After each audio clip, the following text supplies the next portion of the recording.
पश्चिम बंगाल के चुनावी माहौल में राजनीतिक रंग अब पूरी तरह चढ़ चुका है। एक ओर जहां प्रधानमंत्री नरेंद्र मोदी ने अपने चुनावी दौरे के दौरान सड़क किनारे बैठकर झालमुड़ी खाकर आम लोगों से जुड़ने का संदेश दिया था, वहीं अब चुनावी परिणाम आने से ठीक पहले छत्तीसगढ़ के वित्त मंत्री ओपी चौधरी ने भी इसी अंदाज में जनता के बीच पहुंचकर राजनीतिक माहौल को और गर्म कर दिया है। रायपुर में अपने बंगले के सामने वित्त मंत्री ओपी चौधरी ने आम लोगों को निशुल्क झालमुड़ी खिलाई और भारतीय जनता पार्टी की जीत का भरोसा जताया। इस दौरान बड़ी संख्या में लोग वहां पहुंचे, जहां मंत्री ओपी चौधरी ने खुद लोगों से मुलाकात की, बातचीत की और बंगाल की जनता द्वारा भाजपा पर भरोसा जताने की बात कही। ओपी चौधरी ने कहा कि प्रधानमंत्री नरेंद्र मोदी के नेतृत्व में देश भर में भाजपा को लगातार समर्थन मिल रहा है और पश्चिम बंगाल में भी जनता बदलाव के मूड में नजर आ रही है। उन्होंने यह भी कहा कि भाजपा सिर्फ राजनीति नहीं बल्कि जनता से सीधा जुड़ाव और विश्वास की राजनीति करती है। झालमुड़ी के जरिए आम जनता से जुड़ने की यह तस्वीर अब राजनीतिक गलियारों में चर्चा का विषय बन गई है, क्योंकि चुनावी नतीजों से पहले इस तरह का जनसंपर्क भाजपा की रणनीति का अहम हिस्सा माना जा रहा है। बनने जा रही है। पुडुचेरी असम भी अच्छा परफॉर्मेंस कर रही है। आप भी असम में काफ़ी चुनाव प्रचार में लगे हुए थे, इस जीत को कैसे देखते हैं? जी, बंगाल में कभी भाजपा की स्वीकारोक्ति नहीं होगी, इस तरह की बातें विपक्षी करते थे। 2016 के चुनाव मात्र 3 सीट पर थे।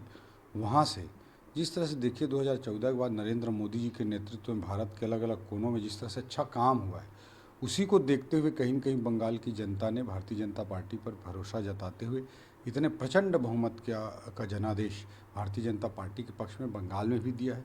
असम के लिए भी लोग ऐसा ही सोचते थे। 2011 के चुनाव में 126 में मात्र 5 सीटों पर भारतीय जनता पार्टी थी।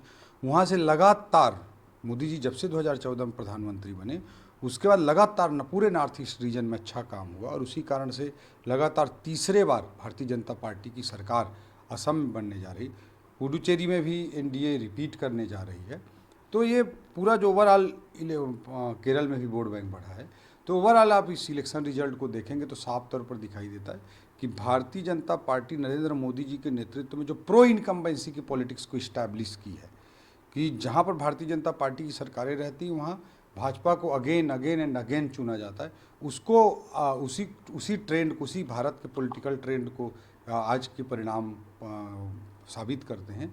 और दूसरी ओर जहाँ पे भाजपा को पहले रिजेक्ट किया जाता था, वैसे जगहों में भी मोदी जी के नेतृत्व में भारतीय जनता पार्टी के प्रति विश्वास बनता जा रहा है।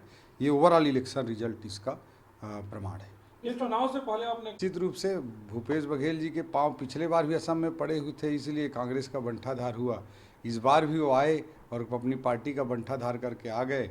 और आप देखिए 2 बार से सरकार भारतीय जनता पार्टी की थी। आजकल लोग डेमोक्रेसी में एंटी इनकम्बेंसी की बात करते हैं, वो भाजपा की सरकार है। नरेंद्र मोदी जी का नॉर्थ ईस्ट के विकास के प्रति समर्पण है। इसी कारण तीसरे बार चुनाव में भी जाने पर ऐतिहासिक जनादेश, तीनों बार में सबसे ज़्यादा सीटें 126 में लगभग सेंचुरी बनने जा रहा है।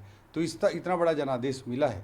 भूपेश बघेल जी जहाँ जहाँ जाएंगे वहाँ बंटाधार तो होगा ही। उनकी पार्टी के दौरान मोदी जी ने जी,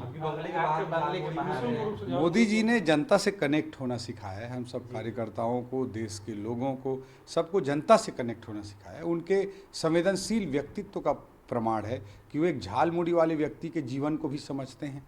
उसी अनुसार से वो राजनीति की दिशा भी तय करते हैं। उसी अनुसार से वो सरकार में भी अंत्योदय के काम करते हैं। उसी हिसाब से स्कीम्स आती हैं। पीएम स्वनिधि योजना उसी का प्रमाण है।